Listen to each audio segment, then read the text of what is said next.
Hello and welcome to the White Trash Voltaire podcast. I'm your host, Game Over Man, Game Over, Bill Paxton, aka Caleb.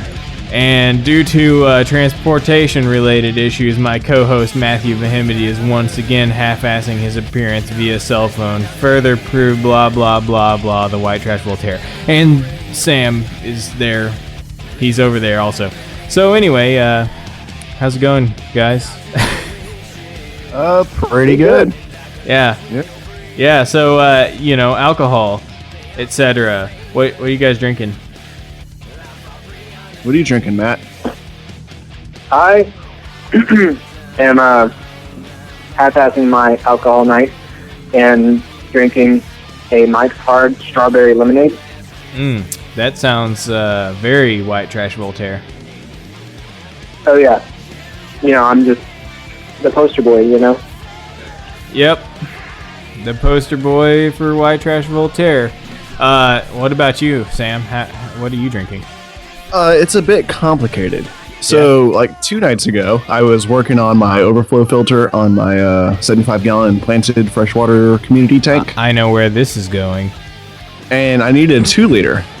Okay. You're already going a different direction than I thought.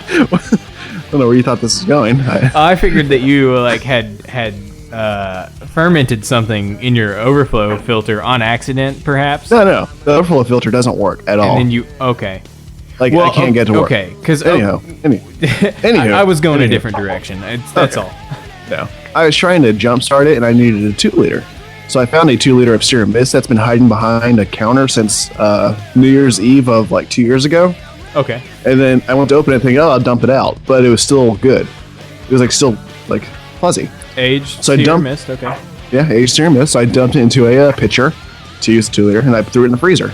Well, the next day I got it out of the freezer and then dumped about 2 cups of rum in it. Yeah. And I've been eating on that all night. Okay. It's like a slushie. Well, hey, that sounds kind of fun. Yeah. So that's what I'm eating / drinking. All right. Also, I have a beer. There's a beer over here. Oh yes. Well, you're gonna drink all that rum and be fine, and then you're gonna take 2 sips of the beer and be done. Yeah, that's kind of how it is. 2 cups of rum to 1 bottle of beer is, that's about the same in my book. But I also have a beer I'll be drinking called the St. Bernardus Pater 6. Potter 6. Potter 6? Potter being father. Oh, okay. Ooh, Father 6. So father number 6. I don't know why it's number 6. Well, a lot of times the way that they do the way that they name those beers is actually based on the tap that they pour it from. It's weird. It is because me and Steven were talking about this because he got a bunch of Abiels that all are numbers. Yes. And we were figuring it was aged by months or years. No. It doesn't have anything to do with aging. Generally, it's they name the beer by the tap. So it's if they have a certain number of recipes that they brew, and then pour from a specific they pour a specific each beer recipe gets poured from a specific tap at the monastery, at the abbey. So the beers are usually named after the tap that they come from. So it's weird. It's weird, but it's a beer thing. A lot of companies do it. Okay, I believe you.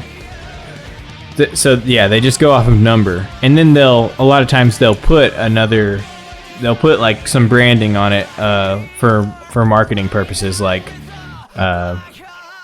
Abbott 12. The 12 would represent the recipe. No, that makes sense. Yeah. I feel slightly more educated now. Hang on. Let me take a drink of something. There we go. No, I'm back. Hey, what are you drinking, Caleb? As of right now, I'm drinking a tall mug of Colombian Folgers coffee. What? But What's it? What is it got? Some like Baileys in it? No, it's just black coffee. But I will Like be. rum? You got my approval. Nope, it's black coffee with Bourbon. black coffee in it. Oh, you mean like Scotch? No, like I poured coffee into a cup, and then at some point afterwards, I poured a little more coffee into it. Crown Royal. Yeah, Got it. see, No alcohol. That's actually completely fine with me. I love coffee. So Yeah, me too. And at this early in the morning, as it is, while we were recording this, I felt that coffee was the. Our time zones aren't off that much. What are you talking about? What time is it there? Early morn is what we call it here. It is like 10:30 in the evening here. Matt, what time is it where where the- you are? Oh, you guys use a numerical time system? Well, that's weird. are the farmers in Arkansas just getting up to plow the fields or some shit? Hey, we don't plow the fields, okay? They plow themselves. Our tractors do that. Come on. Oh, Plow okay. the tractors. Come on, this isn't the That's 90s. weird. What? It's- I don't know where this is that's the- going, this and isn't- I don't know if I like it. This isn't the 90s. We have tractors now. Oh, Anyway. Stephanie's gonna be so mad at me. Stephanie's gonna be mad at me. I broke her pitcher. She told me not to break her pitcher, but I've been stabbing like because it didn't make a slushy. It's been when my drink came out of the freezer, it was like a solid cube of like drink. So Yeah. I've been smashing it with a big spoon. I've been, I guess, breaking the pitcher without realizing it. And she told you not to break the pitcher? Yeah, she said don't break it. It's broke. Specifically not to break it?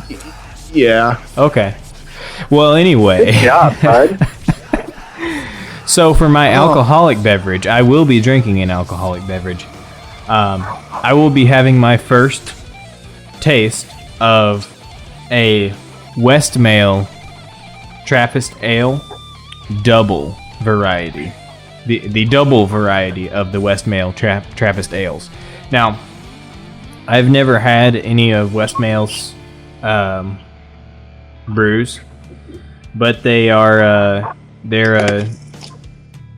they come from the Trappist monastery of Westmail, so it's a real deal, genuine Trappist monk brew, and it's well regarded from what I can tell. So should be pretty good, and I'll be trying that out later.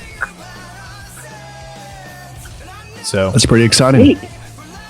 Neat. all right, well, now that we got the all important alcohol out of the way, anything going on in your lives over there in the Indiana world? I resisted the greatest temptation. Oh, do tell. So with our tax money, Stephanie's going to be getting a tattoo, and she felt that was expensive. So she turned to me and said, "Sam, you can get a saltwater fish tank." Yes. And I didn't. Why didn't you? I felt like I don't have the time to keep a saltwater tank right now. What did you get instead of a saltwater fish tank? I went and spent $10 on plants at the fish store and put them inside of my planted 75-gallon tank.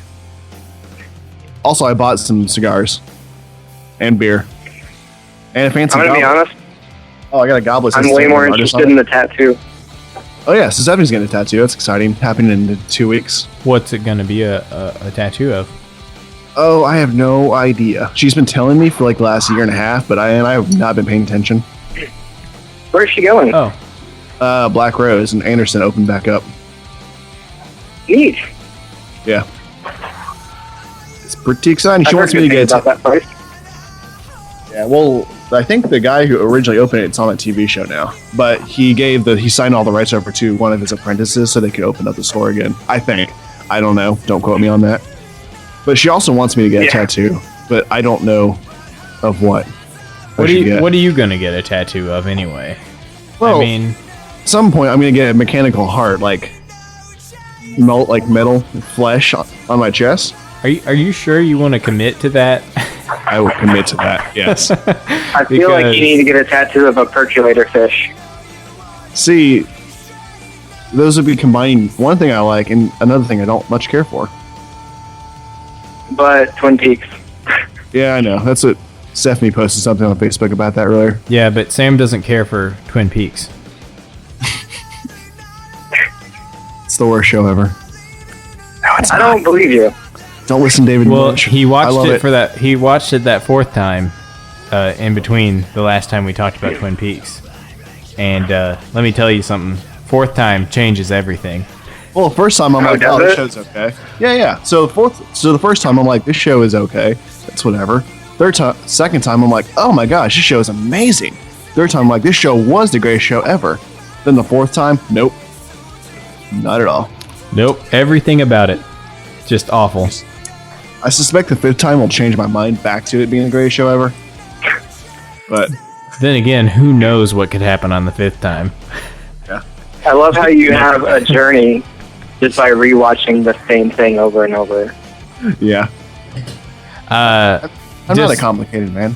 Just give me the same 26 episodes or something. I'll be happy and content. 26. Damn, you are quite the 30? onion. I don't know. I'm pretty sure it's 32. 32 episodes. I think Man, total I'm missing it's stuff. 32. Oh, don't forget my favorite movie of all time, Fire Walk with Me. Oh, so it's a movie. I Well, take it back. That movie was awful. well, It was hardly a movie. It's arguably a movie. But who's gonna argue for it though? Let's be honest. Yeah. Hey, what's going on in Matt's life? I haven't heard from him in a while. Seriously, like he can't seem to get himself physically to the White Trash Voltaire studios. So what's going on? Hey, What's the I've deal? been really busy. It's tough. So we all. Mostly taking care of some stuff with the band. I don't know if I can really talk about some of this stuff yet, but there might be talks of a tour this summer. Sweet. And I've been doing a lot of networking for that. So anybody listening that is a fan of Romanticide, that is a little insider that might be happening. So Hey, I don't know if I'm supposed to. Oh yeah. Okay, so we talked about this on Facebook. So you guys, your Romanticide channel partnered on YouTube. What's the deal with that? yeah, we did. Are you what does that mean for you guys that you partnered on YouTube? I hate saying this, but basically it means that YouTube plays ads on and next to and before our videos, and because we agree for that, we get money. You guys get that basically- AdSense? So what if I watch Yeah. it? I have ad block on my computer. Yeah, they don't get paid when you watch. That's what you get for putting ads on everything. Hey, I'm all Hey, for man. people putting ads on their videos, and I'm equally all for people putting ad blocks on their browsers. I'm actually for both of those things as well. I understand it. I got ad blocks on all of my web browsers, so I'll take off. yeah. No, it's complicated because you can't take off ad block for a specific channel, can you? No, I don't think so, I've- but you can take I've it done off it for for a websites. specific website, which I've done. And I- There's a few websites that I have my ad block turned off for because I want to Yes. support them, but Same here, but YouTube is specifically the website that I got ad block for. yeah, Like YouTube same here. encouraged me to get ad block. I'm like, oh, I need ad block. I don't really need it for most sites So because wait, ads does are that not mean that really on- intrusive on most sites, but With YouTube, does that mean that if you have an ad block on, does that mean that videos don't play before the... yeah. Yeah, it does. Really? Yeah, Yeah. you got to get that ad block pro action going on. There's no Interesting. advertising. I love it. I love it. Yeah, it's the best. Here's the thing. It wasn't that the videos annoyed me. It's that they would buffer. Like, they wouldn't play. It was like they were trying to load the video. I'm like, okay, this is stupid. I quit. Yeah, well, that's your slow AT&T internet. Right Well, there. no, I don't know. The video themselves had no true problem playing. It was always that. It was like it was trying to find an ad to play, and it wasn't. I don't know. It was just, What ad can we play for Sam today? What is Sam like? He likes fish. Man, how many fish ads are there? exactly. I don't know. Does YouTube do targeted ads? I haven't watched an ad on YouTube in so long, but you'd think they would do targeted ads based on like what your YouTube watching history is. And crap, since it's Google, they might as well just, follow your entire web browsing history, which they of course have right there. Yeah. Although I feel like they could get the wrong idea from everybody's web browsing history when you really think about it. You think about the random things you Google. Like if Google looked at that and thought this is this person's interests, they'd find some stuff that really I don't think it would fit. This person is super interested in commercials that Arnold Schwarzenegger did in Japan, and also I go to YouTube to watch this. I go to YouTube to watch those. That is. That's why I'm on YouTube. Specifically to watch those videos. They're gonna advertise me. No, it is funny as I have back before I had ad block. I would go to watch a trailer for a movie, but the ad was the trailer for the movie. That's convenient. Yeah. But I ended up watching it twice in a row. Well, why not? Speaking of which, I recently saw a Facebook post from Sam saying that the new trailer for Jurassic World has lessened your enthusiasm. Why is that? Oh, because animation's even worse. Even though they fixed up the animation, it looks worse because now they're showing more stuff where practical effects could be, and it's still computer animated. I actually cut out a bunch of scenes with Stephanie next to me. I went through each scene that they showed and said, that could have been practical effects, that could have been practical effects, that makes sense being CG'd, that makes sense being CG, that could have been practical effects. And she got mad at me. And she's like, I don't care.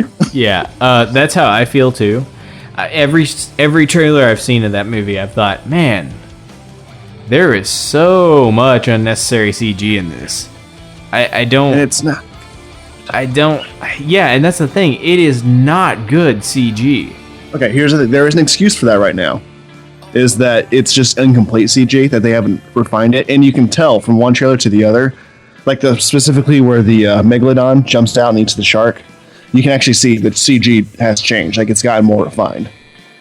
Yeah, but why are they showing trailers of... Because they're jumping the gun. They want to get it out for a summer blockbuster. Oh, man. I don't know about that. Yeah. I think if they wanted to do that, I think if they wanted to do that, they could have gotten just as much buzz by doing a very short trailer with mostly just build and talking, and then just summed up the trailer, ended it with like one scene of a really dramatic dinosaur entry. That's the thing. I would agree. Like if there was a lot more tension built up to it, because I now know the entire plot of the movie from the trailers. You actually in this last trailer they revealed a big dinosaur. You now see the dinosaur. Yeah, wouldn't it have been cool if they had just like shown like a foot slam down in the ground or something like that, and then it like goes to like the black screen and then the date. Yeah, or something like that. Yeah, they should have like built it up so. Because if the less they show, the more I'd be schooling like a little fangirl over here. Because then they could be like, we tried to make dinosaurs better, and then it went wrong, and then a foot smashes down on the ground and it's like summertime release. And it's starring Chris Pratt. We'll be like, what? Okay, let's go watch it. I like that guy. He's fun. Yeah. And I'm excited about it. But, side note, the internet has ruined Jurassic Park for me. How so? Why is that? Because I'm assuming you guys know actor Jeff Goldblum. Yeah, I know him. I know him personally. I hang out with him Me and all Caleb, the time. Yeah, besties. All hang out without Matt. When Matt's not around, it's Jeff Goldblum we hang out with. Yeah. Dude, we don't wanted say to put that. him on That the makes me- we've wanted to put him on the podcast a few times, but he every time he's like, "Is Matt going to be there?" And we're always like, "I don't know. We don't know, honestly." Dude, but then We were kind of cheating on you with why him. does Jeff Goldblum hate me? It's because you're the other friend. he feels threatened by you, to be honest. You're the other friend. I mean, face it. He's jealous. I don't agree with any of that. I don't like that. See, I just want to be friends with Jeff Goldblum and his ridiculous Jurassic Park laugh. I got to Maybe be he doesn't honest. want He's a cool four-way. guy. Maybe he doesn't want to be a four-way with you. A four-way friendship, that is. Yeah. Because that's what our friendship is. It's friendship. It's nothing more. Okay. Yeah. Yeah. I mean, there are benefits. We swear we're just friends. I mean, there are benefits mean anything. to being friends with Jeff Goldblum. But they're like health insurance. We get great health insurance benefits by being friends with Jeff Goldblum. You'd be amazed. Well, I would imagine. You'd be amazed the health insurance that Jeff Goldblum, just friendship with that guy, gets you. Well, when you're working on movies with giant flies or giant robotic dinosaurs, I think you would need health insurance. You can get killed. Seriously. You never And know also, when you're something's- probably on the list of like most famous Jewish actors. Probably. You never know when someone's going to Yeah. want to... Never mind, I'm not going to continue down that path there. Hey, Matt, what were you saying about stuff? Oh yeah, what about Jeff Goldblum? Besides the fact that we're friends with him. The internet has ruined Jurassic Park for me because if you go onto YouTube and you type in Jeff Goldblum laughing for 10 minutes, it's like all of the laughs that he did. Well, there's a ton of videos. One of them is like all the laughs that he did in Jurassic Park, and the other one is just his laugh from the opening scene of him on the helicopter, over and over, put to a remix EDM beat. Dude, if you think he laughs a lot in And- the movie, read the books. He's constantly laughing in the books. The character he plays. He's my favorite character of all time. It's Like in not the books, that he's yeah. laughing. I love It's not that that he's character. laughing. The book wouldn't have the same effect. It's the way that he laughs. Hey, Matt, read the book. I think you may be wrong. It has the same effect. Jeff Goldblum is a talent, and also that book is great, and also Ian Malcolm is my favorite character of all time. In fact, I am currently, as we speak, taking fashion advice from Ian Malcolm. You're wearing all black. Oh, really? Well, no, I'm wearing a dark gray shirt right now, but gray is acceptable in Ian Malcolm's fashion. Gray and black are his acceptable fashion. He says gray and black they match with each other, and they also match with everything else ever. So there you go. Okay. There's some fashion tips from Ian Malcolm. He's a genius. Although I've been told by some people who write a magazine, it's some sort of gentleman's fashion magazine, that Ian Malcolm's fashion advice is in fact terrible. But I don't really trust people who write gentleman's fashion magazines. So you trust like autistic scientists who write science fiction? Ian Malcolm does not write science fiction. Ian Malcolm is in a science fiction book. Written by someone who is dead. And I take dead people's advice very seriously. Do you think it's a grave matter to take someone's advice when they're dead? That is why we're the White Trash Voltaire show. Matt's got jokes. That's all I'm saying. You've said a little bit more than that, though. You said quite a bit. Well, So, anyway, that's not all you're saying. look, all I'm saying is, next topic, please. Okay. Okay. The next topic is, so the video, there's Caleb with a bottle of beer, he's smacking, and a microphone. In the background, there is a square on your wall. What is that square? If you turn over your left shoulder between the door and the closet, yeah, you're pointing right at it. What is that? It's my distressed vintage M1 Garand patent drawing that I have framed. Got you. Okay, just wondering. It was a curious square. Yeah, that's just some light artwork ish. I don't know that you would go so far as to say it was artwork. I mean, all I did is I printed it out and then stained it with tea. But his little arts and crafts project. Sounds like effort to me. It turned out quite nicely. But yeah. So anyway, there's a purely visual thing that we just discussed on this audio only podcast. So yeah, my description. You're welcome for that.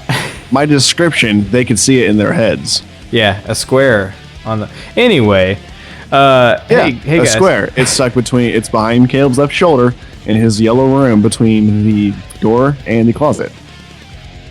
That's true. All of those things are true. Yeah. So I feel and Caleb, like he had a bottle. He was smacking the bottle. The little microphone's hanging in front of his face. He got headphones on. The fan is on, and the light's spinning around. And no, wait, the light is on. The fan is spinning around. Okay, I was gonna say it's a ceiling fan light. In the back right corner, or I guess technically left corner, if you're looking at it from my point of view, is a lamp.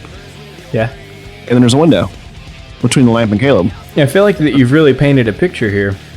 Yeah, so I just want people to know that I can also see, I think, the I feel like smoke this would detector. have been better if I had explained to the viewers what Caleb's room looked like right now. Yeah, well, Why? I feel like that Matt's vision would be much more. Well, Matt, you're seeing it from a different angle. What are you seeing from your angle?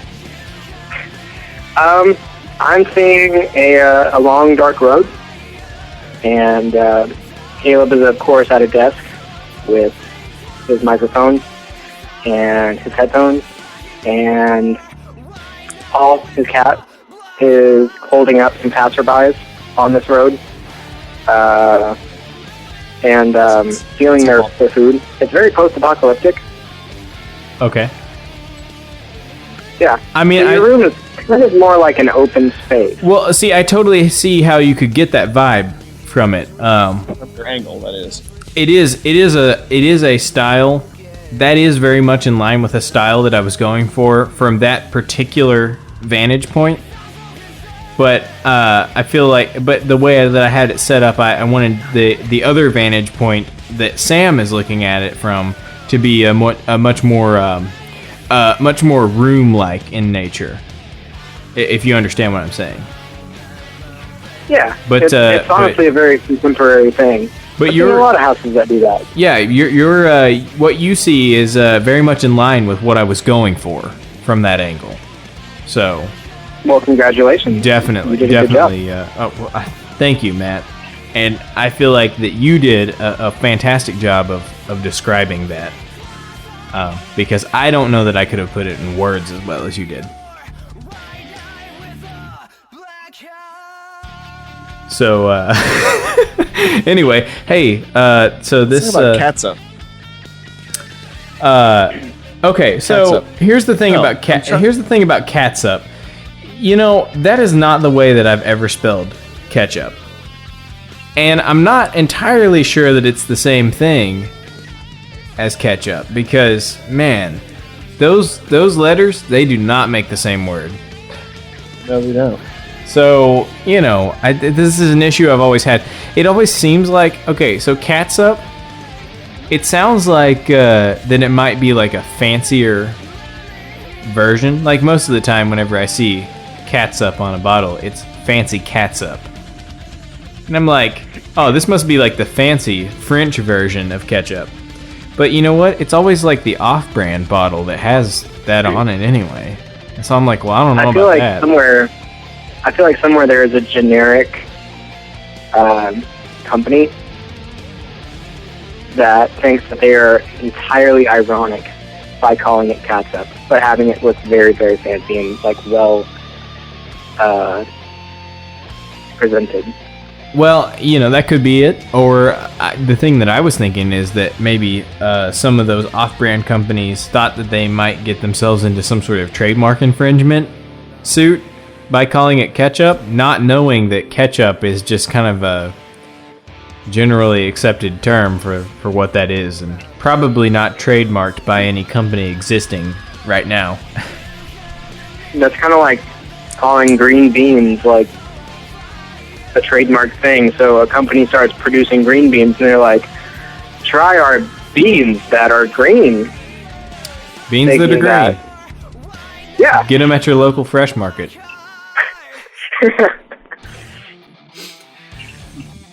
Well, so on that note, I figured that I feel like that we can probably move on to a topic now. How's everybody feeling about that? Feeling good about that? That wasn't a topic in and of itself in the traditional sense. Were you just like trying to tell me it's time to catch up on each other's lives? Yeah, that's actually what that means. Because we certainly didn't catch up on the rest of my life or Caleb's life. Oh, okay. Yeah, well, Sam, I mean, I feel like that you directed it over to Matt, and so... It was on accident. I prematurely did that. Okay. Well, what do you got going on in your life there, Sam? I am in 3 screenplay contests right now. Oh, yeah? You gonna win? Probably. One of them, the short screenplay, I had Steven review it, and he gave me scathing reviews. Okay. Scathing. So I feel pretty good about it. That's good, right? That is good. Yeah. Sweet. I think I'll be okay. Does that mean that your script was emotionally powerful enough to make him care enough to give you a scathing review? Yeah. Like, he wasn't just like, oh yeah, it was okay, or I didn't like it. He was like, this was the worst piece of crap I've ever seen in my life. He didn't actually say any of that. He was really nice about what he said. But he was very critical. Not really. He was not as critical as I feel like this was terrible, and excuse me for intruding with my opinion, but you, with all due respect, should go to hell. Well, no, he wrote pros and cons. His cons were just like stuff. It didn't matter. His pros were like really elaborate and well thought out. So I feel like he liked it. And he told me he liked it several times. But I don't know if he's just being friendly. But I don't know. I get a good vibe from the reviews he gave me. And he knows his stuff. You know, have I seen anything about this? What? The screenwriting. The screenplay. Have I seen anything? Not at all. Have you shown me any of it before? Okay. No. But is any of it stuff that me and you have talked about? No. No? This is pretty exciting because this one, yes, actually I've told you both about this. Let's just say it's about a man who is in the apocalypse. Is this ringing any bells? In the sewers? Oh, yes, you have told me a little bit about that one. Yeah, so fun fact, I was writing the script, and the music that, when I write movies, I listen to music, and that music inspires my movies. So I kept listening to these 3 songs that my brother Hans wrote over and over and over again. And I texted him, I said, is there any more of this? It's like industrial electronic music. Oh, I've never heard any of his industrial electronic music. Oh, it's but so I remember good. when he was making it. Yeah. And I never heard any of it. Oh, it's so good. I feel like I need to talk to him. Can I have some of that? I don't know. I'll ask him. Which Hans? Ask him for me too, because I actually want to hear his electronic music, and I also would like to talk to him about that. That's fine. He should be on the show sometime in the future. But sweet. Okay. He should. Oh, this is gonna be awesome. Okay, but going back. When is that episode? Can we go there now? Can we just skip to that? Yeah, let's just skip to that episode, because that's going to be awesome. It's 11 o'clock. He's probably asleep. Oh. Anyways. No, where was I going? Oh, yeah. So he wrote these 3 songs. And these songs I kept listening to over and over and over again. So I asked him, hey, did you make any more of this? And he says, yes, I actually made an entire concept album, and it's supposed to be about the last man on Earth and his emotions he feels. And I didn't know any of that. And he didn't know I was writing this movie. So we had a little creativity exchange there. Sweet. Yeah, that's it. I'm writing a story. Are you? No. Okay. But I've got an idea. I've got an idea that I want to discuss with Sam, but we're not going to talk about it here because We don't want our listener to steal it. this is not ready for prime time yet. Well, here's the thing. Even our private conversations tend to get stolen anyways. It's true. So we definitely don't want to put it outwardly put it there in the public. Unless, wait a second. To be quite honest, Family Guy's prime years were from stealing our ideas. It's true. It was. When they were the most popular was when we were in the 8th and 9th Who was the grade. mole? Who was the mole that was feeding Family Guy this information? Because somebody... For sure. I think it was Francisco's hair. No, you didn't know this. It was at the height of the Patriot Act. The NSA, remember? Oh, you know what? They probably had all the classrooms bugged and friggin'... Yeah. They are phone calls, our 10-hour phone calls we would have, because we were separated from each other. Legally. Long hours. There was a legal separation, but we worked it out. We talk long hours over the phone. That's true. Me and Sam, we had some friggin' record-breaking... You think I challenge you. I challenge you to find a man and a woman who have had conversations on the phone as long as me and Sam. I challenge you to find a woman and I challenge you to find a teenage girl and another teenage girl who had a conversation on the phone as long as we have. Oh yeah, teenage girls had nothing on teenage Sam and Caleb. I think the rival for that would be another teenage Matt and a teenage Aaron. So... yeah, but you guys are actually in decent proximity of each other. And you guys were not, banned from hanging out. we were, actually, for a while. What? Who banned you? We were. What parent? Is your mom? My dad. That doesn't count. Hey, you never even have anything to do with your dad at that time. Hey, did. I have no idea, but it happened. He doesn't even know. We were totally banned from seeing Why would each you other. not? Was he scared that you would get, smart or, influenced by Aaron's good behavior? Aaron and I were both assholes when we were teenagers. He was not a good influence, and to be fair, I was not a good influence. I remember back when I wasn't so sure about Aaron, but then all of my fears were assuaged by his just utter delightfulness as a person. Later on, He really is a fantastic human being. we really have to get him on this podcast. Can we fast forward to that podcast? Not yet. Calm down, guys. Because at this point, I feel like that all the podcasts that aren't this one are going to be better than this one. Yeah. I feel like This feels pretty low key. I feel like it's a bad thing that we're sliding the podcast we're currently making already, and we're excited for podcasts that have not even been made yet. Well, That cannot be a good thing. well, I mean, second podcast in a row where Matt's not even here. I mean, come on. We're starting to go down a bad road on this podcast. It's not preferred. I'm sorry.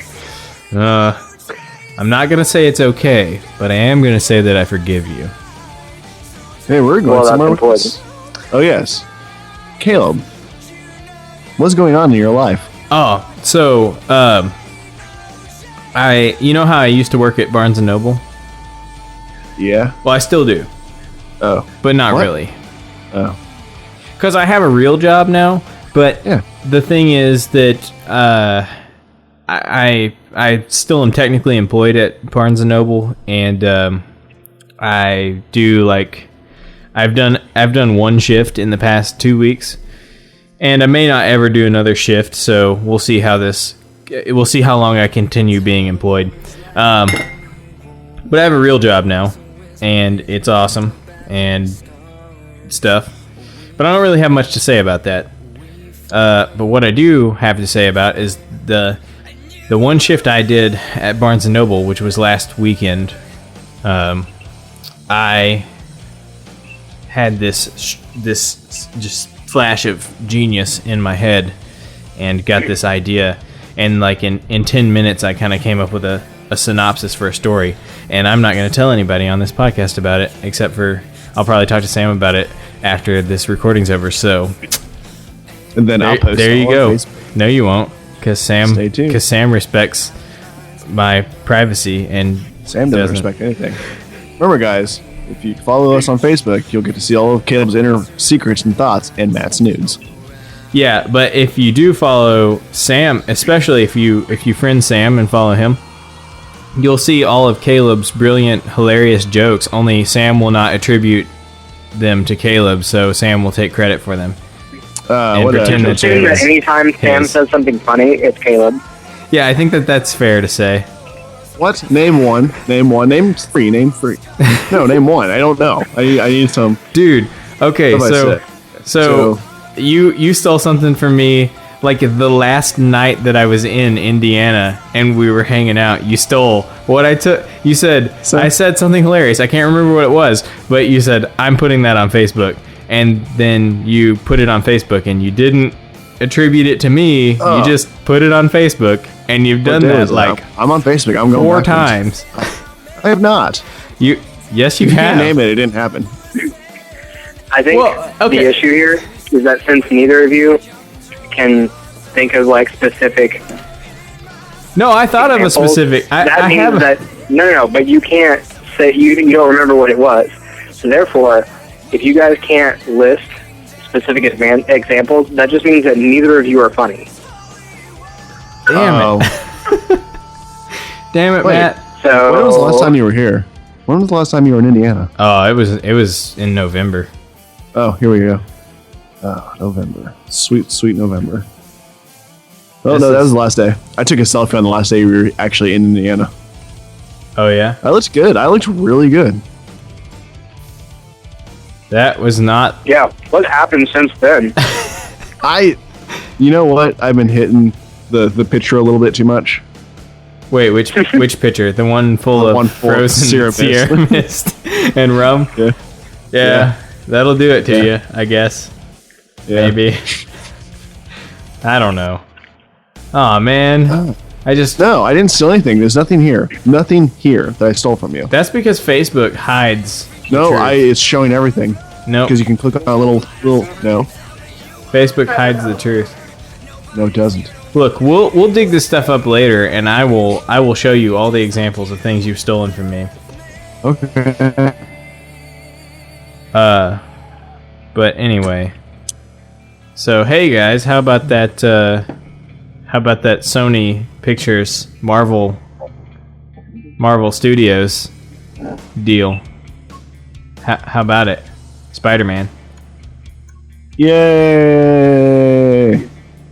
Donald Glover, or I'm not watching it. Really? Yeah. Is that Matt? Matt, okay, come on, seriously. I'm sorry. Is that Danny really Glover, or I'm not watching it. Danny Glover? Man, He's getting too old for is that he? shit. Is that's what I was gonna say, man. Oh, he's got to be too old for that. I mean, No one's gonna buy Like- that 70-year-old man is a teenage kid bit by a radioactive spider. Wait, no, that's perfect. I mean, think about it. Some nerdy, scrawny, white teenage kid gets bit by a radioactive spider. What does he turn into? Danny Glover. like Whoa. 70-year-old Danny Glover. How does that logic? Okay, actually, how is that logic any worse than him getting super spider powers? Exactly. So There you really, go. Hey Marvel, if you're listening, hey Joss Whedon, I know you're listening. There you go. There's Spider-Man for you. I mean, look, the key to succeeding with these Spider-Man movies, once Marvel takes over, is going to be not doing what everybody else already did. And what is less like what has been done already than having Danny Glover be Spider-Man. Having Mel Gibson play the Green Goblin. Think about it. I'm thinking about it. Okay. Man, I can. let's see. Yeah, I don't have anything. I was gonna try to make some sort of Spider-Man pertinent reference to you want to be hanging on the cross or banging in the nails, but then I couldn't think of anything Spider-Man related to. So you guys can come up with something hilarious and put hanging in the web or throwing pumpkin bombs at someone. Yeah, see, I don't, because I was gonna go that direction, but I thought, I don't think anybody's gonna get the reference. As if anybody would have ever gotten the reference. Because let's be honest, I'm pretty sure that you and me are the only people who ever talk about that movie, and I'm pretty sure that neither of us saw it. What was that called? Edge of Darkness? Yeah. Edge of Darkness. Check out the trailer. It's funny. We totally didn't see the movie. But we love the trailer. That trailer. That trailer was ridiculous. I vaguely remember it. Don't try to be cool, Matt. You're not here. So, don't know. So anyway, I'm just trying so hard, guys. Anyway, so about that whole Spider-Man Sony Marvel thing, I'm interested in it, to be honest. I didn't see Amazing Spider-Man 2, but I've heard enough about it to know that I shouldn't really bother with it. It's worse than X-Men 3. So yeah, see, that's pretty bad. It's the worst superhero movie ever made. Have you seen the I feel Punisher like that's saying movies? a lot. Like, yeah. Yeah. Have you seen Amazing Spider-Man 2? Well, no, I haven't. I think I already established that. Yeah. So it's the worst superhero movie ever made. Okay. And this is counting the original Fantastic Four and the original Captain America. Ooh. Yeah. And the original Punisher. Oh man. And I'm not talking about the ones that came out early 2000s. I'm talking about the 80s and the 70s. Oh dang, I didn't see any of those. Yeah. Well, I believe there was a Spider-Man movie. I believe. I could be wrong. I think you might be right about that, but I'm not sure enough to put money on it. I think it was a Japanese movie, actually. Oh, that's weird. Yeah. Well, anyway, look, I don't really care who they cast as Peter Parker. Just as long as it's not Tobey Maguire. I feel like that would be a move in a direction that would not be a good one. Or Garfield the cat. Well, I've heard that he's not likely, that Garfield is not likely to take up the role again, so that's probably not going to happen. Oh, that's No, good. we're But talking about there's Garfield always the a cat. chance that Garfield could. Yeah. There's always Like a chance that Garfield hasn't been in the movie yet. We're talking about the cat, like the comic character. Yeah, I know. There's a chance that Garfield, he could peel himself away from that lasagna pan long enough to don the Spider-Man tights and swing around a little bit, but I don't know. Those tights are going to be really tight. Yeah, I don't know about that. I think that Did you Garfield. know that you shouldn't actually feed lasagna to cats? Like as much lasagna as that cat eats. I learned that the hard way. Are you sure about that? Because I had like I've got a couple of cats and No. they're on a steady diet of lasagna. Oh, they're gonna die because I had some cats and I fed them like a pan of lasagna every other Monday, and they died. I don't know. I've had my cat's been around for a couple of. I've had them for a couple of years now. Matt, So- what, do your cats eat lasagna, or are they on a soul only diet? Well, Midnight, I can't speak for Alex, but Midnight is definitely on a soul-only diet. Isn't that a beer? Which one? Soul? Soul. Or Only Midnight, because they both sound like diet. beers. Yeah, I don't know. Anyway, continue. Yeah, she's on a soul-only diet, and she stays really thin, very lean, kind of stringy. Yeah. Sounds like cats. Yeah. Soul is totally a beer. It's a Mexican beer. So she's on a soul only diet. Yeah. Well, I mean, beer is nutritious, so you could definitely survive It's on liquid it. bread. Is It's Mexican beer nutritious? Well, I think it depends on the style. I was able to find out that Sol was a beer, but it's gonna be. Oh, it's an American adjunct lager. That's probably So not that's very probably why she's so nutritious. thin, yeah. Hey, Lots of beer, empty calories. and nutritious and delicious. I think I'm gonna bust open my Potter 6. Oh, you know what? I think I'll bust open my Westmail. Hey, do you have a bottle opener over there? I do actually. Let's see. Oh, right here. Did you hand me that? Thanks. Oh, yeah. So anyway, I'm gonna go ahead and pop the cork on my Westmail Trappist Ale, and we'll see how that sounds. Did you guys hear that? Did that just explode Yeah, somewhere? that was No, it was didn't great. go anywhere. This is a nice cork. Anyway, let's pour a little bit of this goodness.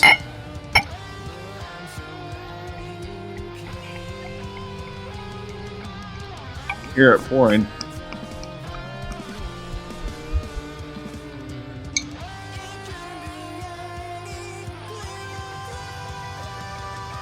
There's some nice carbonation on that one.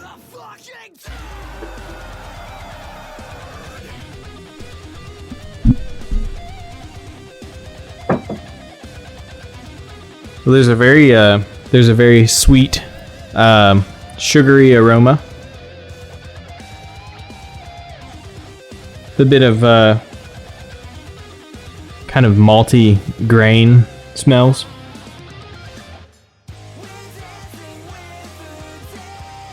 I would totally tell you guys about the color, but I'm not so confident about colors because I am colorblind. So I feel like that I would probably end up making a fool of myself. So let's see about the taste.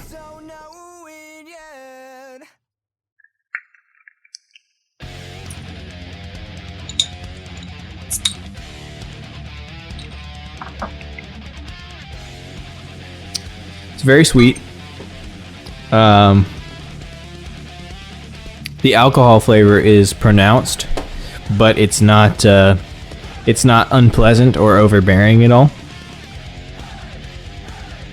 Let's see if I can find the alcohol content on this one, because it actually tastes. It's 7% alcohol by volume, which is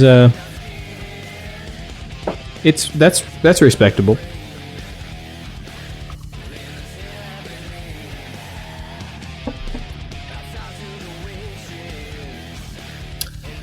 Yeah, I mean, it's just kind of malty, sweet. There's not very much fruit flavor to it, which is, to me, is kind of odd for this style, because I normally expect to find fruitier flavors. Generally dark, like dried fruits, like raisins and dates and things like that. Those are pretty common, but they're not really. There's not really any much fruitiness present in this beer. But I'd say it's quite good though. It's quite good. I see that Sam, you're over there. You appear to be tasting that one. How's that Saint Bernardus working out for you? Patter 6. Tastes like blood. Yeah, is it? It's very metallic. Very metallic. Is it unpleasant or does it work? It's not working all that great, guys. I'm trying to find out what kind of. It just says Abigail. I was trying to find out if it was, double or triple or a quad. Yeah. I don't know. It's okay. It's not as good as their double, triple, or quad. Saint Bernardus, that is. St. Bernard's App 12 being the best that they have. Yes, definitely. I've had one of their other ones. I'm not sure which one though. Man, I wish I knew. It looks like that the Patter 6 is double. Is it double? Yeah. But I don't know. That might have actually been the one that I've had before, and I remember liking it. But their Prior 8's a little bit better. I like the Prior 8 a lot. Oh, you know what? The Prior 8 is actually the one I've had. They're both doubles. They're both doubles, but they're just a different recipe for each one. Yeah, the Prior 8's the one I've had. That was a fun evening that I had that one, because my dad and my brother and I were all hanging out at my brother's house, and it was the night that we had moved everything down to Arkansas. It was we arrived at my brother's house, and we were just going to spend the night there and then make the rest of the drive to Little Rock, because my brother lives in Jonesboro, and which is like 2 hours from Little Rock. So anyway, we stopped there to spend the night there, and my dad had brought a bunch of beers with him, and in his beer cooler that he brought, we had a St. Bernardus Prior 8, the big bottle. We had a St. Bernardus Abbott 12, the big full-size pint, like pint and a half bottle. Yeah. And then we had a Samuel Smith Oatmeal Stout. And we also had a Weinstefana Hefeweizenbier. And we drank all of them. Jeez. We split all this. So that's actually a lot. Yeah. Yeah, we split the Prior 8 3 ways. That was the first beer we had that night, and that was it. And it was great. And then we split the Weinstefana, and then we split the Abbott 12, and it was like the Weinstefana was like a palate cleanse almost between the Prior 8 and the Abbott 12, and it was just like, it was just amazing how good the Abbott 12 tasted, like compared to the Prior 8, which already tasted really good, but the Abbott 12 was just like on another level. I love Abbott 12 so much, but that night was a real interesting night to compare them, and man, Abbott 12 is so good. So I'm looking at reviews on the Patter 6, and it seems like other people feel the same. At first, like, it was coppery. It was very, very coppery when I was drinking it, but I warmed it up in my hand with my fancy St. Bernardus goblet I got. And it got warmer, and now there's different tastes, but I can't tell what those tastes are. And it seems that other people are also having that issue, that they can't really taste what it is. It's like butterscotch and caramel and fruit, and I don't know, it's weird. I don't know, it's okay. The more I drink it, the more it's okay it is. It just doesn't hit me like for others. Well, I really need to go out and try some of these beers you guys are referencing. You really should. They're you know, the beers that we drink, they're not beers that you drink every day, because you wouldn't be able to afford it. Yeah, seriously. It was $23 for 4 of these beers, Matt. These are regular size bottles. These aren't big bottles. I got a sample pack with a goblet, and it was $23. That's ridiculous. But if you think of it more like drinking wine, that's what I always tell people whenever I talk to people about drinking higher end beers. They're always like, that's ridiculous, but you don't drink these high end beers like you drink, Budweiser, or I mean, I don't drink Budweiser, because seriously, but people do drink Budweiser, and you don't drink these beers like you drink that. These are like wine, most people don't sit down and suck down 3 or 4 bottles of wine by themselves. Most people don't. Some people do. And those people... Well, I mean, I've had a few nights. But I mean, I'm just saying, like, consider it like a bottle of fine wine, because like these large 750 milliliter bottles of beer, I mean, it's the same size as a bottle of wine. It's so, if you look at it like the same kind of experience, you know, $12 for one of these is not that ridiculous whenever you think of it in terms of like wine. And so if you consider the experience to be the same kind, where you just savor a bottle of beer, then it's not that expensive. It's just you got to have a different mindset than what most people expect to have when they're drinking beer. So yeah, I totally agree, actually. Because I mean, I do enjoy a lot of more expensive wines and not like beer. My mind is way elsewhere right now. I do enjoy a lot of more expensive beers, and it's not like pounding down a 32 pack of like Miller High Life. right, because Miller High Life is gross, so you got to pound it down quick, or else you'll realize how gross it tastes. What am I doing with my life? Exactly. It's the high life. So anyway, Sam, you got anything else to say about that St. Bernardus? I still one of my favorite breweries. Well, isn't it one of all of our favorite breweries? Oh, Steven tried St. Bernard's Tap 12 the other day. Me and him and Stephanie and Amanda had a beer tasting festival. That was pretty fun. Oh, and how did he feel about it? Because He loved it. He loved it. Yes, that's what I was hoping to hear. Because Steven has he's a connoisseur.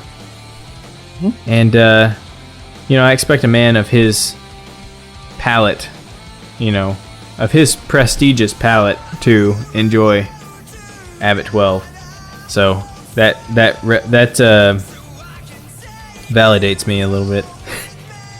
Yeah, I feel like we all hold Steven's opinion very high. He gave it 4.5 out of 5 stars on his little review app. He's a hard man to please. Yeah, it seems that way.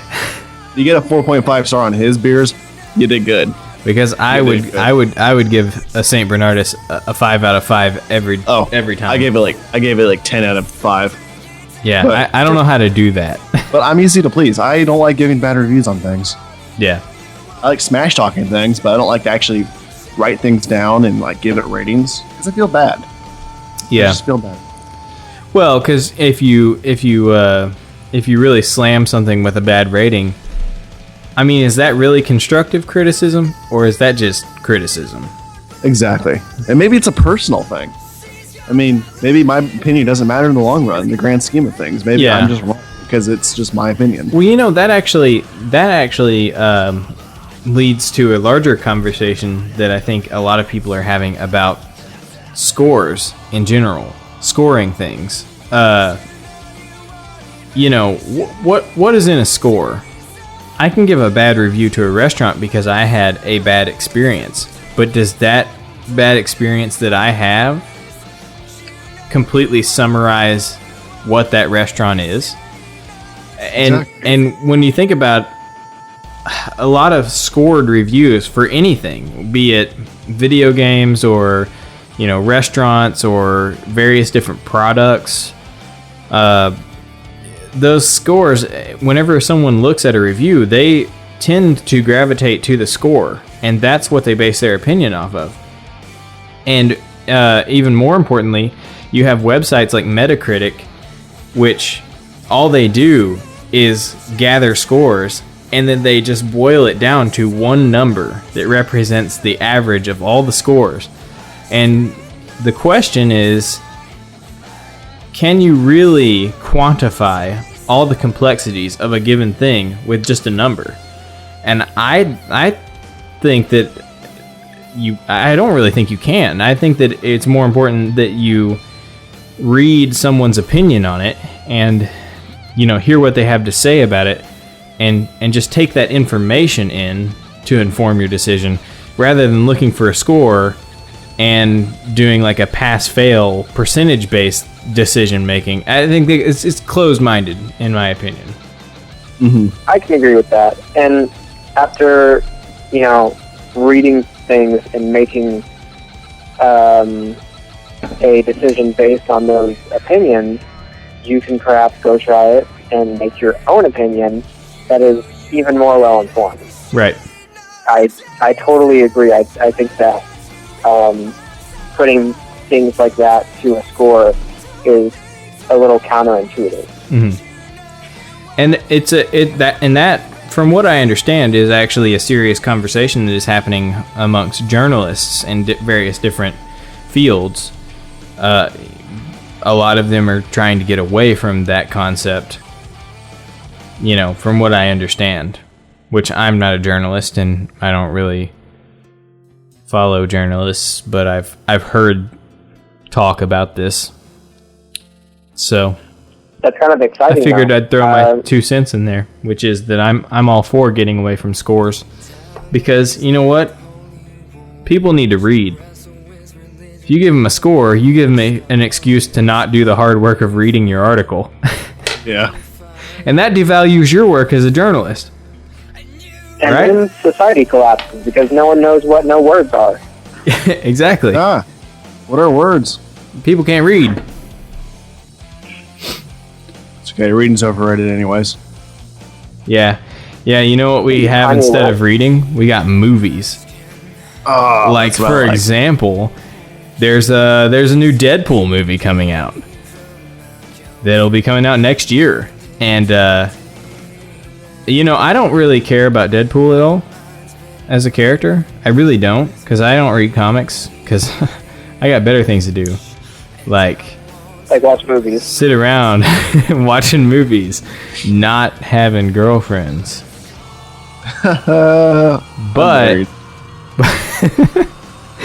given the fact that that Deadpool's being made into a movie, and presumably we're completely retconning everything that happened in X-Men Origins Wolverine, and pretending like that was some fanfic that Fox accidentally got tricked into funding and releasing, and also Hugh Jackman and Ryan Reynolds were both tricked into acting in, as well as everyone else who was in there. It was just a big trick, and everybody fell for it, is I think what they're trying to say now.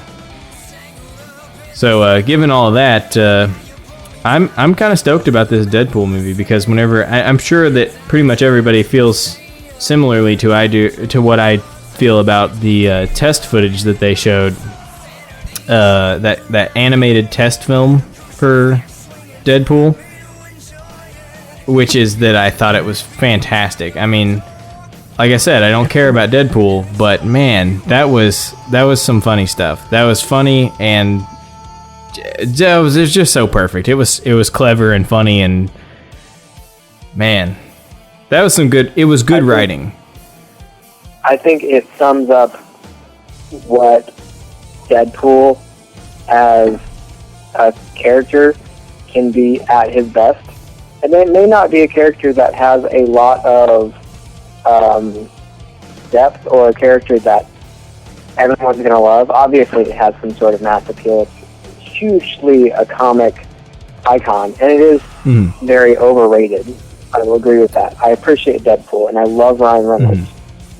But I think that with this movie, if they step out with their best foot forward, and it is literally just the best interpretation that you can give of Deadpool, it's gonna be really good. Yeah.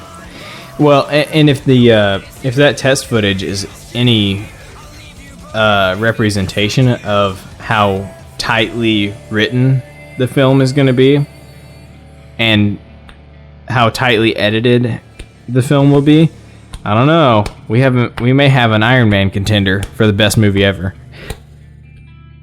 Because that test footage is tight. It is tight.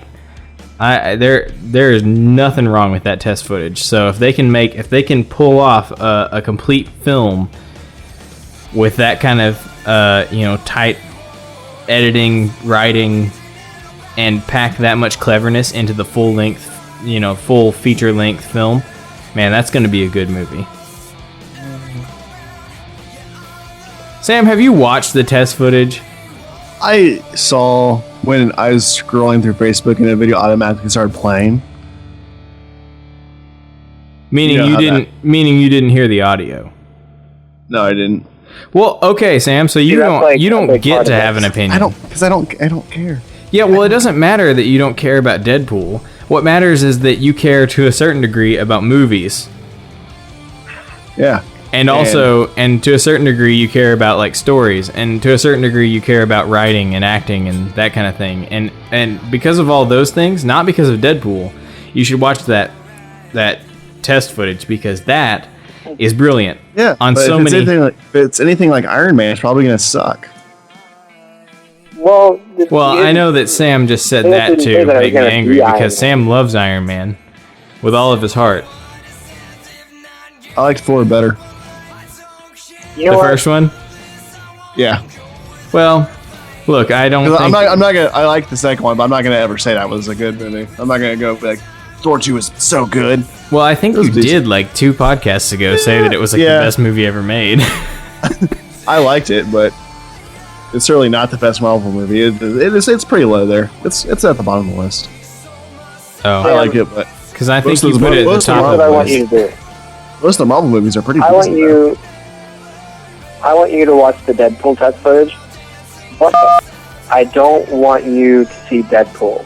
I want you to pretend that it is any loudmouth. Yeah, this isn't a Marvel comic. What are you talking about? This is just some random new IP that somebody's got put together, and look at it that way. Just think of it as, it's Ryan Reynolds, so think of it as Ryan Reynolds playing something. Just pretend it's not Deadpool. If you want, pretend it's Spider-Man. But is Ryan Reynolds really the best choice for Deadpool? Yeah, he's the best choice ever, because I don't know anything about really Deadpool, but I know that based on the performance in that short, what is that, like a 4 or 5 minute clip? Wasn't he also the Green Lantern? That's not important. Wasn't he? Who was Daredevil? That was Ben Affleck. That was Matt. That was Ben Affleck. Oh crap! Which, by the way, they're turning into a Netflix series. Yeah, I'll probably see. Okay, no, this is getting too complicated. Because all these TV shows and movies tie in together. I don't have time for this. I don't have time to watch Agents of S.H.I.E.L.D., Agent Carter, and... Well, you know what? Agents of S.H.I.E.L.D. tied into Captain America 2, right? Yeah. And I didn't watch Agents of S.H.I.E.L.D., and I still felt like I got a completely well-rounded experience on Captain America 2, so I think that the TV shows are optional. I feel like the idea of Hydra infiltrating S.H.I.E.L.D. is a little bit absurd. Like, to that extent. Perhaps. But it was still a good movie. Yeah. That's probably the best Marvel movie. Well. That was the best Marvel movie. Well. Okay, you know what? That's a fair argument. But okay. That is a fair statement, but I simply disagree for my own reasons. If you want to hear more about this argument, go back a couple of podcasts. There we have a heated argument about this. Yeah, if you want to see Caleb present a flawless argument that no one can disagree with, and then see a bunch of Neanderthals disagree anyway, you can totally check out that podcast. It was 2 episodes ago. Podcast number 4, right? Yeah, I think Steven was there. But hey, Caleb, fuck you. Thanks, Sam. Whoa, that escalated quick. I love you too, Sam. So, Matt, I heard that you were playing a game that you wanted to talk about, and then I thought with my brain about the fact that Sam hates everything about that game so much. Like, wait, which game? Matt? Say that again? What game are you playing? Beyond Two Souls. How's that very mildly interactive movie that you're playing going? It's an experience. It's alright. I'm not super far in. I'm just a couple scenes into it. And I'm interested. I really, really love Willem Dafoe. And Ellen Page is a person. I like her. That's true. She is a person. Well, do we know that for sure? Well, Is that confirmed? I feel like we need to be careful if we're going in this direction of whether or not Ellen Page is a person because she's a lesbian. I feel like if we say she's not a lesbian without going into detail, then we'll raise the argument of are lesbians really people? And I don't know how I feel about that. I think that we all know that lesbians definitely people. I don't know. I saw a lesbian once. It was a person. Good. I'm glad we're all in agreement that lesbians are people.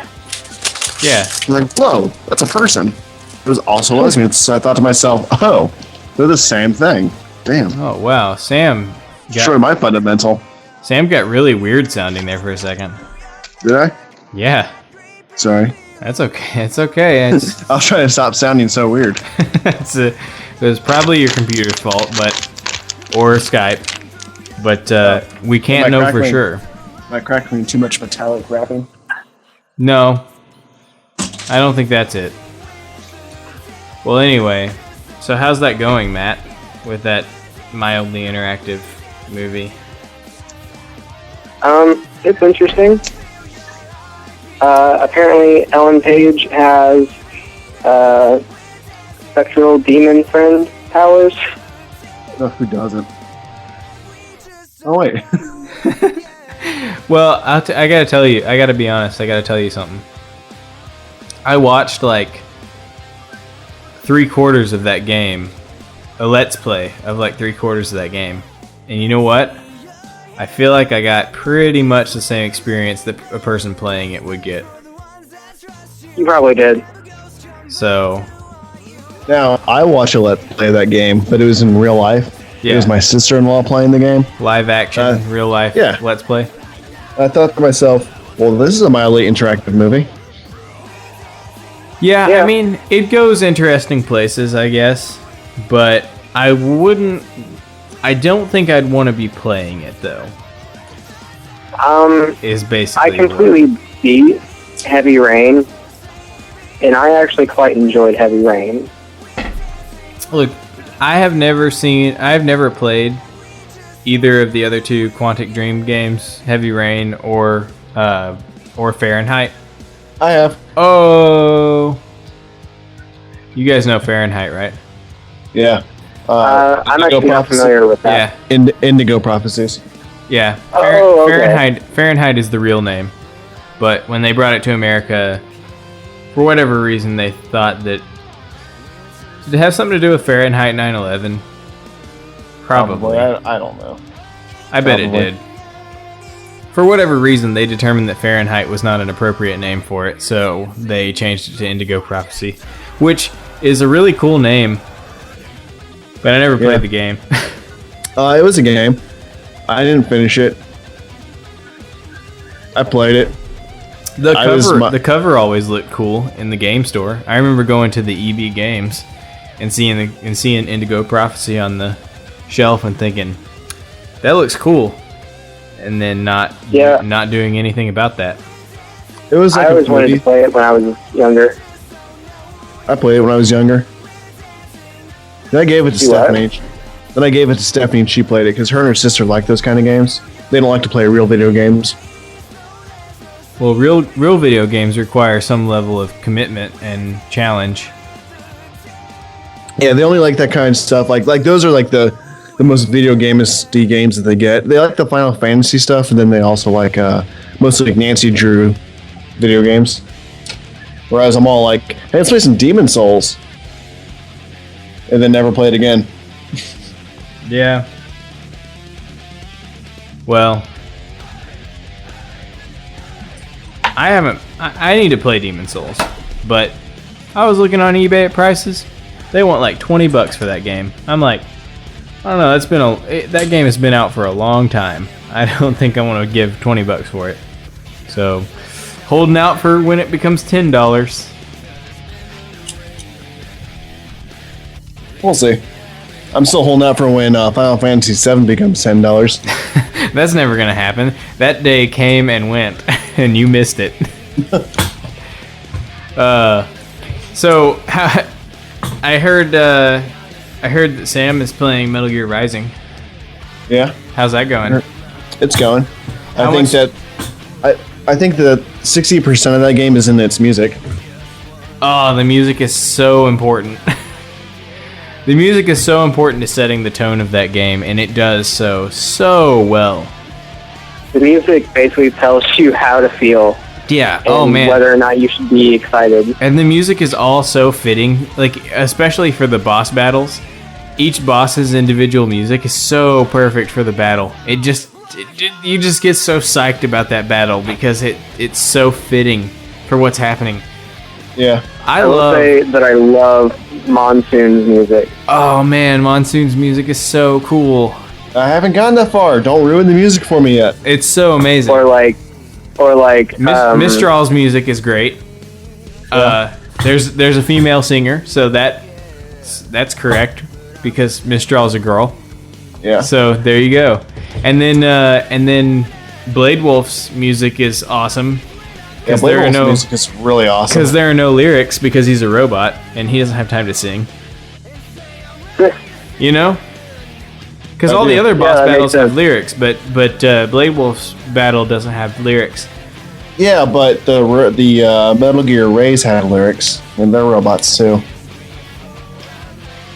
Or Metal Gear Ray. Well, okay, Metal Gear Ray had lyrics. I don't have an answer for you, actually. I really don't. I was going to try to BS something about how that's a big deal because friggin'... Okay, how about this? The Metal Gear Rays don't have any personality. They don't talk. So they played music to be ironic. And then whenever you get to Blade Wolf, and so the other side of that irony is that when you get to Blade Wolf, which is an AI with a lot of personality, they don't have any lyrics. So there's like a weird irony happening there. Like maybe Blade Wolf has enough charisma and personality that he doesn't need lyrics, where Metal Gear Ray with no personality does need lyrics to fill out the experience. Ooh, there is one thing I don't like about the game though. What? They can destroy your boxes and barrels. What, the enemies? Yeah, Why don't you like that? because then I lose my box. I don't have any more. You could have Yeah, your but you boxes get and barrels so many destroyed, of 'em. and I don't you get could have any your items. boxes and barrels. You could have your boxes and barrels destroyed in Metal Gear Solid 4 too. Well, I don't think you could have the barrel destroyed, but the boxes definitely got destroyed in 4. Never had them destroyed. They do get destroyed. I wouldn't know. And there's I never various got caught. parts in the game where you find them. Oh. Well, okay, but either way, you get tons. You get tons of boxes. I have had one box, and I'm in this underground thing where I have to turn off all the lights and turn on my vision. Okay. I just want to point out that whenever you get your first box, you get your second box, your second opportunity to get a box is like literally 2 rooms later. Well, apparently I didn't see that box. Apparently not, because there are boxes everywhere. And there are multiple, I think there are multiple barrels, but don't quote me on that. I'm not positive. But I think there are multiple barrels. But the other thing is that it doesn't matter what you use, a box or a barrel, you can use either one in any given stage because they don't actually pay attention to... Unlike Metal Gear Solid, the enemies don't actually see that a certain thing is out of place in one location or not, or another. So it doesn't really matter what you use. I did come across something funny. So there's a level where you're running on top of buildings, and then you go inside of one of the buildings. And I went down a hallway and I found a box, and I cut the box open. There was a guy inside of it hiding. Yeah, one of the cops is hiding. those guys are there all the time in a lot of different levels. Yeah, you'll run into a bunch of them. They call them MIBs, men in boxes. Like they specifically call them MIBs. If you listen to the Kodak conversation after that, and then they'll say something snarky like, "I wonder where they learned that trick." Yeah. Yeah. I don't know how much time either of you spent on the Kodak conversation, but I probably have heard all of them, especially Blade Wolf. Blade Wolf is super entertaining to have codec conversations. Oh, I never talked to any of them. Like, you mean through the select menu, just talking to people? Yeah. Yeah, I never talked to anybody except for Courtney, because when I need to save. But I know that they all need that they all have unique conversations that happen that are like situational based on where you are in the game. But I've never bothered to listen to any of those codec conversations. I recommend it. I think they're very entertaining. So. Well, I am starting another playthrough of it, so who knows? Maybe you should like get Demon Souls and play something different. Well, actually, I started playing Castlevania Symphony of the Night because I dusted off my PS1, and I'm trying to play Castlevania right now, and that game is tough. Tell you what. It's a Castlevania game. So, yeah, it's freaking tough. But we'll see how that goes. I'm not sure. I'm not sold on it yet, but it's interesting. We'll see how it goes. But and then also, I'm planning on playing Silent Hill here soon. So there could be some fun shenanigans that happen with Silent Hill soon. Because I've played part of it before. And let me tell you something about Silent Hill. I'm sure that you guys have played it too. I know that Sam has. I don't know about Matt. Man, that game. I've played part of Silent Hill. I've never beaten it, but I did beat Downpour. Well. Oh, you actually got through the end of that? We fell asleep. Wait, is that the one we like stopped playing because it's so boring?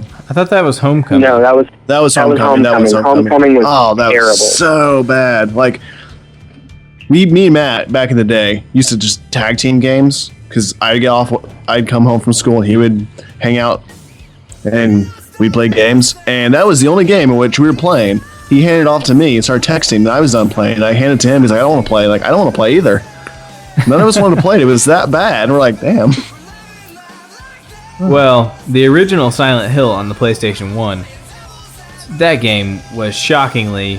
environmentally, that game is freaking brilliant. I mean, the tone and just the general sense of dread that you get from that game.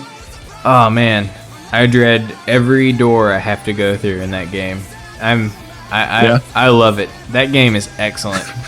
Hey Matt, it was also one of the first games to focus on dynamic camera angling, which is a really oh my gosh, some of the weird camera angles that happen in that game. They're unsettling. So, yes, they're deeply unsettling because you're like, this camera should not be moving like this. Why do I even have this vantage point? Like, what is going on here? I love it. Yeah. Well, yeah, when it gets something weird, you have to think to yourself, why am I looking at it this way? What's going to happen now? Exactly. And when you play Silent Hill 2, yeah, stuff's going to happen. Hey, Matt, did we play the first one together? I watched you beat it more than anything. I didn't really play it myself, but I did watch you pretty much go from the beginning to the end. I know we played the second one and we played Origins together. Origins being my favorite one, even though it's like the worst. Is great. Everyone hates that. It's considered the worst Silent Hill game, but Origins is my favorite because it has the most realistic character out of all the games. Oh, Travis McGrady. The voice acting, though, in the first one. I mean, talk about some A-list, star work. I mean, that is some of the finest. It's awful, man. It is so bad. Cheryl? I have to find Cheryl, my daughter, Cheryl. It's dangerous out there. Well, then I extra have to find Cheryl. Because it's dangerous. And she's a little girl. And also my daughter. Here's the thing. I hear the "it's dangerous out there, be careful" phrase a lot throughout those games. And I think to myself, I think the phrase "it's dangerous out there, be careful" is an understatement of what is going on. You should be saying, what the hell? Hell is literally outside the door. Yep. Demons crawling all over the place. What are these creatures? What is going on? That was Let's stick actually together. Pretty prominent in Downpour as well. Hey, it's dangerous out there. You could trip and injure yourself. The No, like I'd say, going back to Origins, that's the only time in which a character was like, what is going on here? And he yells at one of the monsters at one point because he's freaking out so bad. He yells at a monster, and the monster runs away from him. Like, this guy is freaking out. And I love it because one of my favorites is there's like one of those boss monsters that you see throughout the game that you know is going to be like a huge deal. And then you get like that, he gets to the halfway point where you fight the monster. And then typically in video games, you fight that boss. You think you defeat it, you go away, but then that boss comes back later, like mutated or different somehow. Well, you fight this boss, and you kill it inside this kitchen, and you're walking away. He stops. Travis McGrady stops, turns around, walks back over to the monster, picks up its own weapon, and cuts its head off. And you never see the monster again. I love that man. Only Silent Computer Hill animated. character to ever double tap an enemy. That guy knows what he's doing. Yeah, only character to know what the heck is You know going what? on. It's he probably played the other Silent Hill games. Probably. He did make a guest appearance in Homecoming, I think. Yeah, Homecoming. He did. Man. Well, I'm looking forward to fully playing through Silent Hill because. And 2. You're gonna play the second one also. All right. Oh, and then I'll play the third one because I haven't played the third one. That'll be fun. Wait, is Silent Hill 2 is the one that everybody says is the best one, right? Yeah. It's Okay. generally received as the best, yeah. Which Well- that's the one I hated for 10 years. 10 years exactly I hated that game. Until it occurred to me that was one of the greatest storylines ever crafted by a human. Literally. It's funny how that works, isn't it? Yeah, because for 10 years, you can ask Matt and Caleb about this. I would rant about how awful that game was. Yeah. And then one day I realized, oh my gosh, You that was realize beautiful. You realize what everybody else had already realized for that past 10 years. Yeah. Because that's what it receives praise for is the storyline. Yeah. It was amazing. The plot was just beautiful. And I granted I haven't played it, but that's what I've always heard about Silent Hill 2 is that as great as Silent Hill 1 was at establishing the environment and, you know, making you feel the dread and everything, it's that Silent Hill 2 did all of that and also perfected the story. Mm-hmm. So, you know, that's what I've always heard. So I'm excited to play it.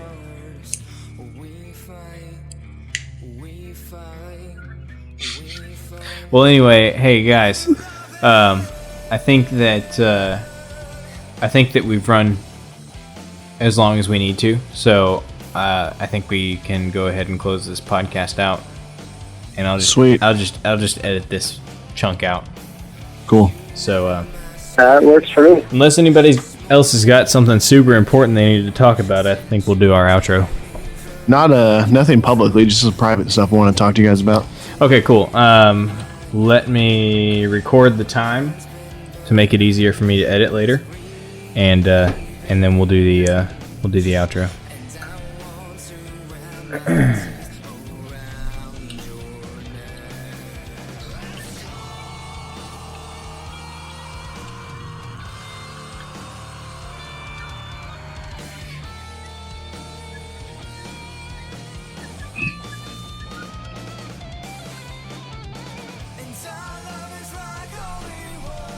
All right, guys. So this has been a fun podcast, but I think we've run a little bit long on our time as usual. So I think we need to finish this up, and so let's. Where can we find everybody on the social medias? I mean, we all exist, and we all post stuff, and we all talk about stuff. So Matt, where can we find you? You can find me on Matthew Vehemity, at Matthew Vehemity on Twitter, Matthew_Vehemity on Instagram, and at Romanticide Band on Twitter, Facebook, and everywhere else. Now, I see that on Twitter, you really tend to get real and post pretty much whatever you're thinking at that time. So that can make for some interesting reading at times. I've seen a little bit of it. Granted, I'm not on Twitter, but occasionally things end up on Facebook, and it looks like the kind of thing that you should follow. Say that again? I said it looks like the kind of thing that you should follow as a listener. Because Oh, well. Matthew says he says some provocative things. I'm edgy, let me tell you. Whoa, who is that? Who was that? What was that? What was that? What? That was also me. I laugh as a girl. Oh, yes? Is that true? What foul beast has invaded our podcast? With what I said, I may have made Grace laugh. Neither of you have met Grace yet. Grace, that doesn't sound foul at all. Say hi, Grace. That sounds. Hi. Hi, Grace. Well, Grace sounds positively pleasant. She is. So good to meet you, Grace. This is She can't hear Caleb. you, This is 'cause Caleb. I don't have you on any sort of. You knew. I don't have you on any sort of speakerphone, so she can't hear you. Oh, okay. Her Well, being very rude. that's okay. Yeah. Um, Caleb, you're awful. what? You're awful, Caleb. Just so rude and mean. I'm sorry. Well, anyway, it was nice for us to all meet Grace, and I didn't meet anyone. Well, anyway, so Sam, where can we find you on social media? You can find me on Facebook and Twitter and Instagram and YouTube. And what kind of what handle do you use at those individual places? I forget a lot of them. I know that on Instagram, I am your pallbearer. Is my handle on there. I'm posting something right now of a snake. My snake, particularly. The one sitting across from me. Twitter, The animal. something. The animal. Yeah. Don't get the wrong idea. Although if that's what if the idea you had is what you want to see, Sam might be willing if it gets him positive comments, because Sam's well-being as a person is very much tied to the positive reception of his Instagram photos. So I think he'd pretty much do anything. Kinda.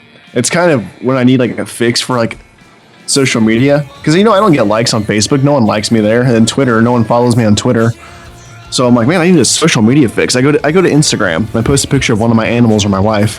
Sam, have you ever considered putting a White Trash Voltaire link in your Instagram post so that maybe we'll get a few listeners? Possibly, because I do. My stuff tends to blow up on there. Because I know we don't get listeners with our current strategy. I'm confident in saying that the three of us, having been here on this podcast, we're probably the only ones who are going to hear this. And that's because we were here, not because all of us are going to listen to it, because I know that I'm the only one who's actually going to listen to it when I have to edit it. Well, I'll be honest with you, Caleb. I haven't paid attention to half of what's going on tonight, so I wasn't even really here. Okay, so I have just learned my really, voice. it was just me and Matt. And I haven't even heard from Matt. Has Matt been here the whole time? Well, he's not here in the traditional sense, but he's here in the digital technology, internet, ether. Matt, sense. are you still with us? No. I didn't think so. Well, Matt has checked out, and Sam can be found at Instagram as I'm Your Pallbearer. What about other places besides Instagram? Twitter. Hang on, I gotta figure out what I'm called on Twitter. Twitter, I tweet something sometimes, and I feel really guilty about what I tweet because it's really stupid. Are you stupid stuff? Isn't it S Dumas? On Twitter, aren't you S Dumas? Yeah. At S Dumas 138. S Dumas 138. And then there you can find more about. There I post stuff about my movie going-ons, which isn't that much sometimes. So. And the movie going-ons has a Facebook page, but we're not going to reveal that because that Facebook page has not been updated in years. 3 years. So. And you know what? The last person to update it was Stephanie. Hey, if you find it, you get a cookie though. On Sam. Ironically enough, if you find it, you get a cupcake on Stephanie. Oh, a cupcake. My bad. Yeah. So you get a confectionery treat if you find Did I use it. the word ironically incorrect? I think I said ironically incorrectly. I think you did. But I'm sorry. I want to apologize to the White Trash Voltaire fan. I'm sorry. yeah, I'm sorry. we're all sorry. So Where can we find you, Caleb? yeah, well, you know what? I've been lying to you guys for a long time about the fact that I don't have any social media, because I in fact do have social media. On Facebook, you can find me at facebook.com/Caleb Dunkerson. It's true, I have a Facebook page. Yeah. But What kind of things do you post on there? not much. You see, I effectively don't have social media because I post so rarely. I might as well not have social media. So don't bother following me because you'll just be disappointed. So anyway, Because you said that people are going to follow you ironically. and I would be okay with that, but I would also feel kind of sorry for those people. You can also find the White Trash Voltaire at facebook.com/White Trash Voltaire. All one word. And with no "the" in front of it. Because Facebook is stupid. And by that I mean, it was probably my fault. So, you should definitely go to that page and like it. Because, I'm going to be honest, I told you guys last podcast that you should go to that page and like it. And we still have 22 likes, which means that none of you did that. Which means that either we have no listeners, or that you guys are assholes. So, either way, it's not looking too good for you guys. Because it's on you whether or not you listen to this podcast, and it's also on you whether or not you come off as an asshole. So, get your shit together. That's all I'm saying. Well, I just got 2 new followers on Instagram. Damn. So, hey Sam, have you ever considered putting a link to the White Trash Voltaire on your Instagram posts? I don't know if I want to mix my social life with my animals. Well, you got to do it. You got to do it, Sam. I'm making the executive decision here. This is going to happen because clearly Matt's link to Romanticide is not doing anything for us. Man. Well, this has been fun, even if it has seemed a bit low-key at times. But thank you, everyone, for listening to our podcast. And I'm sure that I speak for everyone else here in this podcast because they won't. When I say we really appreciate the fact that you listened. And please tune into our next podcast, which is going to be coming out, the Sunday after next, like always. I presume that podcast is going to be called The Good Sequel. Hopefully. Because- I don't know if we're going to get that far yet. We'll see. We might have to not record on a Tuesday. Or what day are we on again? We're on Thursday. We're on Thursday, which is weird because it's not our normal day. It's so awful. We gotta figure something out. All kinds of shenanigans.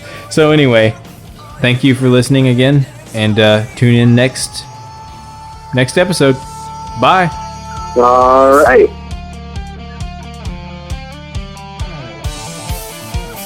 Goodbye.